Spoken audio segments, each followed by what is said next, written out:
வணக்கம். இன்றைய நமது ஆய்வுக்கு உங்களை வரவேற்கிறோம். இன்னைக்கு நாம ஒரு மிக வித்தியாசமான, அதே சமயம் ரொம்ப ஆழமான ஒரு கற்பனை உரையாடலுக்குள்ள போக போறோம். ஆமா.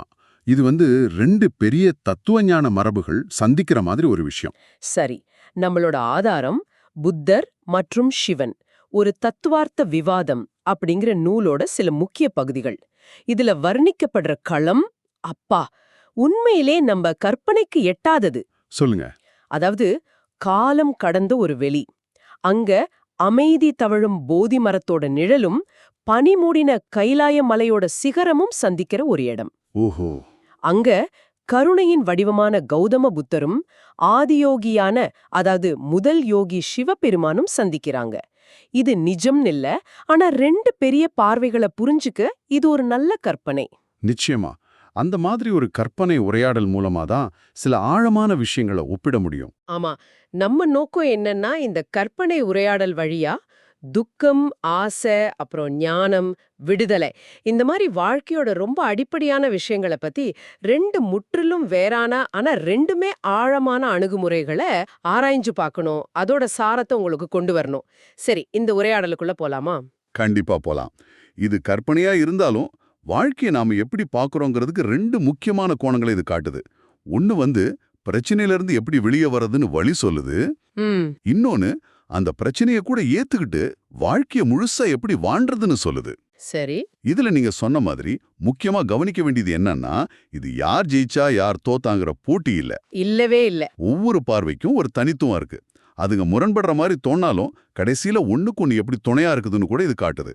ஆமா, அந்த உரையாடலோட ஆடம்பரப்பமே ரொம்ப கூர்மையா இருக்கு. நம்ம ஆதாரம் சொல்றபடி இந்த பேச்சு ஆரம்பிக்கிறதே சிவபெருமான் தான். ஓஹோ. அவர் புத்தரே ஒரு ஆழமான பார்வையோட, ஒருவேளை அந்த நெற்றிக்கண் தீக்ஷணியோ லேசா தெரியுமோ என்னமோ, ஆனா ஒரு மெல்லிய புன்னகையோடு கேக்குறார். என்னன்னு கேக்குறாரு? சித்தார்த்தரே, உலகம் உம்மை ஞானம் பெற்றவர்னு கொண்டாடுது. சரி, துக்கத்தை அழிக்க வழியும் கண்டுபிடிச்சிட்டீங்க, அதுக்கும் பாராட்டுக்கள். ஆனா எனக்கு ஒரு சின்ன சந்தேகம். என்ன சந்தேகம்? வாழ்க்கையோட முழுமை இருக்கு இல்லையா?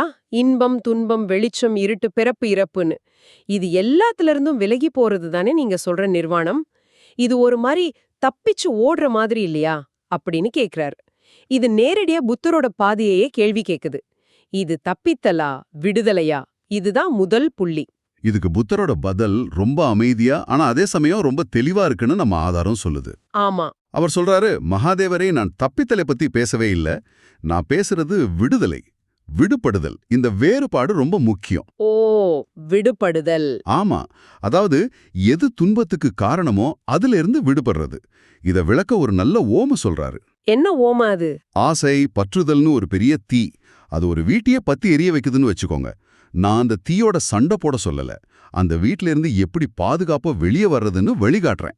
ஆஹா, புரியுது. தீய அணைக்கிறத விட தீயிலிருந்து வெளியேறுவது. அதேதான் புத்தரோட ஞானத்தோட அஸ்திவாரமே இதுதான். நம்ம துன்பத்துக்கெல்லாம் மூல காரணம் என்ன? நம்மளோட தீராத ஆசைகளும் நிலையே இல்லாத விஷயங்கள் மேல நாம வைக்கிற பற்றுதலும் தான். இத முதல்ல ஆழமா உணரணும். சரி, அப்படி உணர்ந்துட்டா அந்த காரணத்தை, அதாவது ஆசையை நீக்கும்போது அதோட விளைவான துன்பம் தானாவே இல்லாம போயிடும். இது ரொம்ப தர்க்க ரீதியான பார்வை, ஒரு நடைமுறை அணுகுமுறை. கிட்டத்தட்ட ஒரு உளவியல் பார்வை மாதிரி இருக்கு. ஆமா, சொல்லலாம். நிர்வாணம்னா ஒன்னும் இல்லாம போறதில்ல. இந்த ஆசை, வெறுப்பு, அறியாமைங்கிற தீயெல்லாம் அணைஞ்சு போன ஒரு அமைதி நிலை. இதுதான் மனுஷங்க பின்பற்றி அமைதி அடையக்கூடிய நடைமுறை ஞானம்னு புத்தர் சொல்றாரு. இங்கதான் உரையாடல் அடுத்த கட்டத்துக்கு போகுது.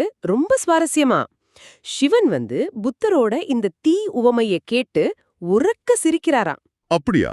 ஆமா, கையில இருக்கிற உடுக்கிய ஒரு தட்டு தட்டிட்டு, தீயா, ஆசையா, சித்தார்த்தரே கேளும், நானே அந்த தீயின் வடிவம், இந்த பிரபஞ்சமே எனக்குள்ள பற்றி எரியிற ஒரு பெருந்தீ அப்படிங்கிறாரு. இது முற்றிலும் வேற கோணம் இல்லையா? ஆமா, முற்றிலும் வேற. அவர் தொடர்றார், நானே இன்பத்தோட ஊற்று, அதே சமயம் நானே துன்பத்தோட களன். காதலால உருகிற பக்தனோட இதயத்திலயும் நான் இருக்கேன். அதே மாதிரி எல்லாம் எரிஞ்சு சாம்பலாகிற சுடுகாட்லயும் நான் ஆனந்தமா நடனம் ஆடுறேன். படைத்தல், காத்தல், அழித்தல், அன்பு, வெறுப்பு, பிறப்பு, இறப்பு, இந்த எல்லா இரட்டைகளையும் தனக்குள்ள அடக்கின ஒரு முழுமைதான் தன்னோட இயல்புன்னு சொல்றாரு. தன்னுள் அடக்கிய முழுமை. அப்புறம் அந்த கேள்வியை இன்னும் ஆழமா கேக்குறார்.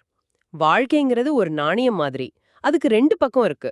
ஒரு பக்கத்தை துன்பத்தை மட்டும் வேணான்னு ஒதுக்கிட்டு இன்னொரு பக்கத்தை அமைதியை மட்டும் தேடினா அது எப்படி முழுமையான ஞானமாகும்? நெருப்ப கண்டு பயந்து ஓடச் சொல்றீங்களா? ஓஹோ, இது ஒரு பெரிய சவால் மாதிரி கேக்குறார். ஆமா, சிவனோட பார்வை இங்க தெளிவா தெரியுது. அவர் சொல்றாரு, என் ஞானம்ங்கிறது பற்றி எறிகிற அந்த நெருப்புக்கு நடுவுலயே நிக்கிறது. நின்னு அந்த நெருப்பு உண்மையில உன்னை சுடலன்னு தெரிஞ்சுக்கிறது. எல்லாத்தையும், நல்லது கெட்டது, இன்பம் துன்பம், தேவர் அசுரர் எல்லாத்தையும் எந்த பாகுபாடும் இல்லாம சமமா ஏத்துக்கிறது தான் என் ஞானம். இது எதையும் ஒதுக்குறதில்ல, பிரபஞ்சத்தை அப்படியே அதோட முழுமையிலே ஏத்துக்கிறது. இதுக்கு புத்தர் என்ன சொல்றாரு? அவர் சிவனோட இந்த பிரம்மாண்டமான நிலையை ஏத்துக்கிறாரா? ஆமா, மறுக்கல. ஆனா ஒரு முக்கியமான நடைமுறை வேறுபாட்டை சுட்டிக்காட்டுறாரு. சரி. அவர் சொல்றாரு, ஈசனே, நீங்க சொல்றது பிரபஞ்சத்தோட பேருண்மை உண்மைதான். காலத்தையும் பிறப்பு இறப்புங்கிற சக்கரத்தையும் ஜெயிச்ச ஆதியோகியான உங்களோட ஞானம் அது. அது முழுமையான உண்மை. ஆனா ஆனா தன்னோட ஞானம் யாருக்காகங்கிறத தெளிவுபடுத்துறாரு. யாருக்காகவா? புத்தர் விளக்குறாரு, நான் பேசுறது ஒவ்வொரு கணமும் எண்ணங்களால உணர்ச்சிகளால பிறந்து இறந்து போய்கிட்டு இருக்கிற ஒரு சாதாரண மனுஷனோட ஞானம். அவனோட அன்றாட வாழ்க்கை வேற, அவனோட துன்பம் நிஜமானது. புரியுது. பிரபஞ்ச உண்மை வேற, மனித யதார்த்தம் வேற. அதேதான். சிவன் வேணா சுடுகாட்டுல நின்னு ஆனந்தமா ஆடலாம், ஏன்னா அவர் காலத்தை கடந்தவர். ஆனா சாதாரண மனுஷனால அப்படி முடியாது. சரிதான். புத்தர் சொல்றாரு, சாதாரண மனுஷன் முதல்ல செய்ய வேண்டியது தனக்குள்ளேயே பற்றி எறிகிற அகங்காரம், அடங்காத ஆசை, வெறுப்பு, இந்த மாதிரி உள் மனசுல இருக்கிற சுடுகாட்டு தீய அணைக்கிறது தான். அதுக்கு என்ன வழி சொல்றாரு? அந்த உள்மன தீயை அணைக்கத்தான் புத்தரோட எண்வகை மார்க்கம் உதவுது. அதாவது சரியான புரிதல், சரியான நோக்கம், சரியான பேச்சு, செயல், வாழ்க்கை முறை, முயற்சி, மனநிலை, தியானம்னு 8 விஷயங்கள் கொண்ட ஒரு பாதை.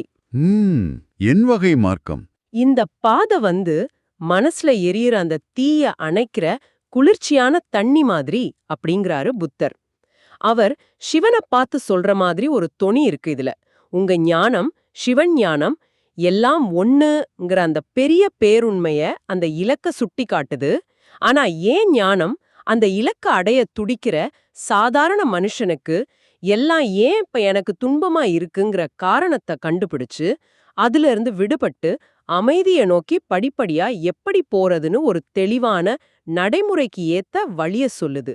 பாருங்க, இது எவ்வளவு முக்கியமான வேறுபாடு. ஆமா, ரொம்ப தெளிவான வேறுபாடு. ஒன்னு இலக்க காட்டுது, இன்னொன்னு அந்த இலக்குக்கு போற வழிய, படிகளை காட்டுது. சிவனோட அடுத்த ஓமை இந்த வேறுபாட்டை இன்னும் அழகா விளக்குது.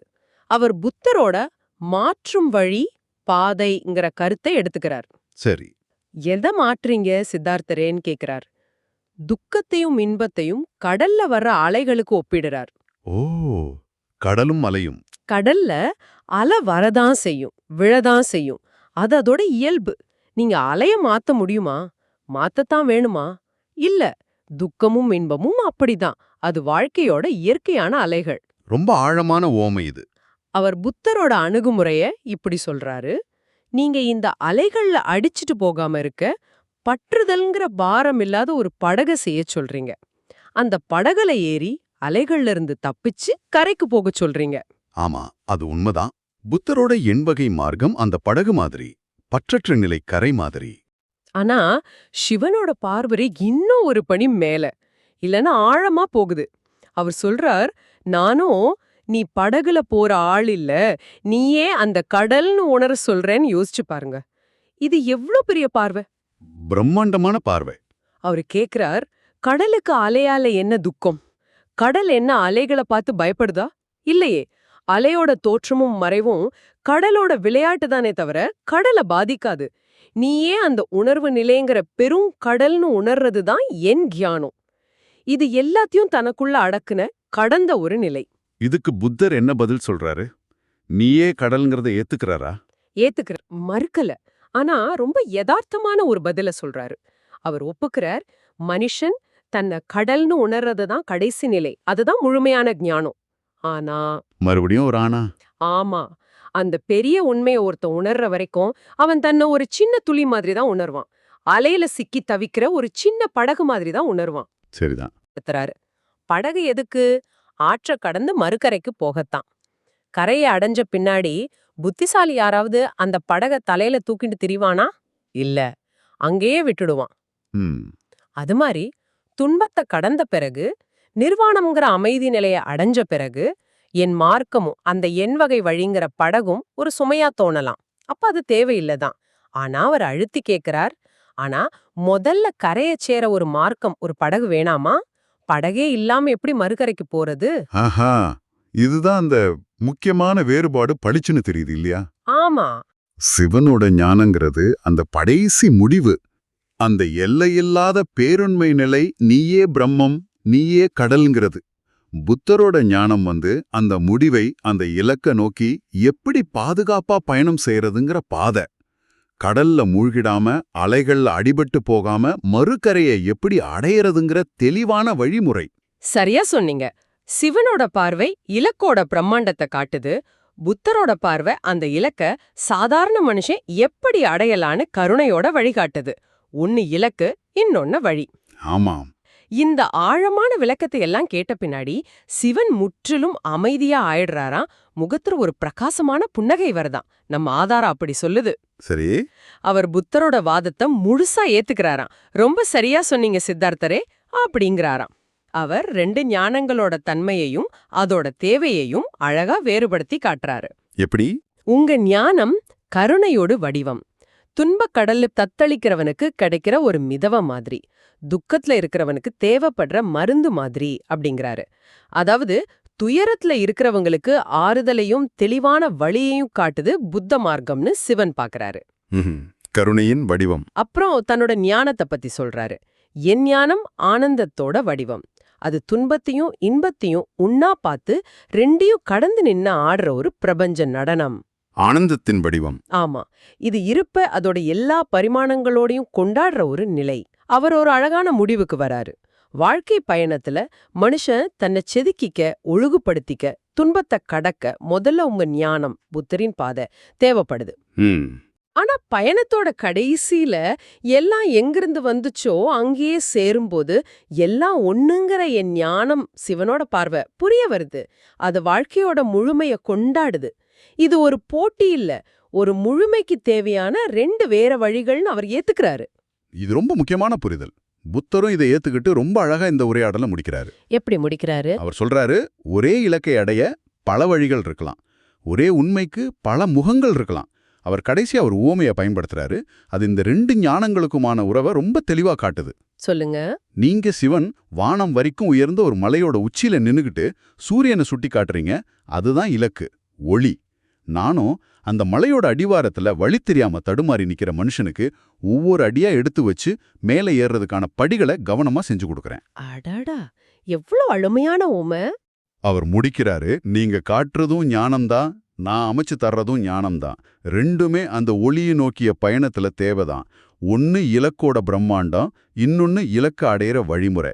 ஆக இந்த கற்பனை விவாதம் ஒரு போட்டியில முடியாம ஒரு ஆழமான பரஸ்பர புரிதல்ல, ஒரு அற்புதமான சங்கமத்துல முடியுது. ஆக இந்த கற்பனை உரையாடல், இந்த தத்துவ ஆய்வு நமக்கு என்ன சொல்லுது? இதோட சாரம் என்ன? முக்கியமா ஞானம்ங்கிறது ஒரே மாதிரி ஒரே வடிவுல இருக்காது. ஆமா, அதுக்கு பல பரிமாணங்கள் இருக்கு. வெவ்வேறு தேவைகளுக்கு வெவ்வேறு அணுகுமுறைகள் தேவைப்படுதுங்கிறத இது அழகா காட்டுது. நிச்சயமா. ஒன்னு, நாம வாழ்ற உலகத்துல இருக்கிற துன்பம்ங்கிற தவிர்க்க முடியாத உண்மையிலிருந்து விடுபடணும். அதுக்கு காரணம் என்னன்னு கண்டுபிடிச்சு அதை நீக்க ஒரு தெளிவான, ஒழுங்கான நடைமுறை வழிய காட்டுது. இது புத்தரோட பாதை, கருணையின் பாதை. சரி. இன்னொன்னு, துன்பம் இன்பம்ங்கிற அன்றாட இருமைகளை தாண்டி பிரபஞ்சத்தோட முழுமையையும், அதோட படைப்பு, அழிவு, இருட்டு, ஒளி எல்லாத்தையும் தனக்குள்ள அடக்குன ஒரு பிரம்மாண்டமான எல்லையில்லாத பார்வையை தருது. இது சிவனோட பார்வை, ஆனந்தத்தோட பார்வை.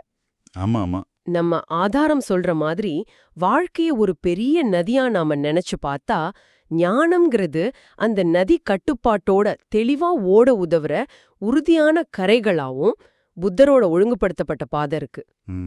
அதே சமயம் அந்த நதியோட அளவிட முடியாத ஆழமாவும் அதோட எல்லையில்லாத தன்மையாவும் இருக்கு. சிவனோட எல்லாவற்றையும் உள்ளடக்கிய பார்வை இருக்கு.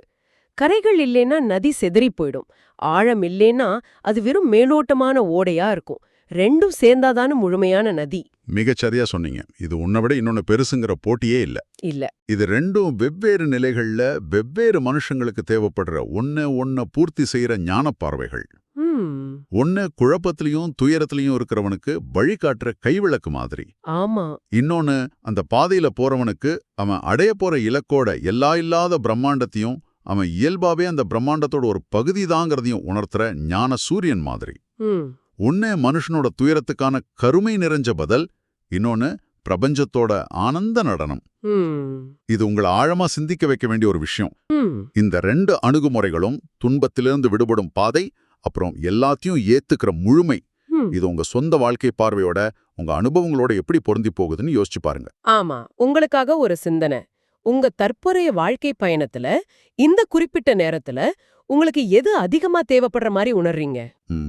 வாழ்க்கைங்கிற புயல் நிறைஞ்ச கடலை கடந்து அமைதியான மறுகரையை அடைய உதவும் உறுதியான படகும் படிகளும் கொண்ட பாதையா, புத்தரின் நடைமுறை மார்க்கம்? அல்லது நீங்களே அந்த கடல் அலைகளால பாதிக்கப்படாத அந்த பிரம்மாண்டமான அமைதியான இருப்புங்கிறது உணர்ற ஆழமான எல்லாத்தையும் ஏத்துக்கிற புரிதலா, சிவனோட முழுமையான பார்வை? அல்லது ரெண்டுமே தேவையா? அல்லது வாழ்க்கையோட வெவ்வேறு கட்டங்கள்ல வெவ்வேறு சூழ்நிலைகள்ல இந்த ரெண்டு ஞானங்களுமே வழிகாட்டுற படிகளும் நீயே கடலுங்கிற அந்த பேருண்மையும் உங்களுக்கு மாறி மாறி தேவைப்படுதா? இத நீங்களே உங்களுக்குள்ள கேட்டு ஆராய்ந்து பாருங்க. உங்க அக உலகிற்குள்ள இந்த உரையாடலை தொடருங்க. மற்றும் ஒரு ஆழமான தேடலோட அடுத்த ஆய்வில் சந்திப்போம்.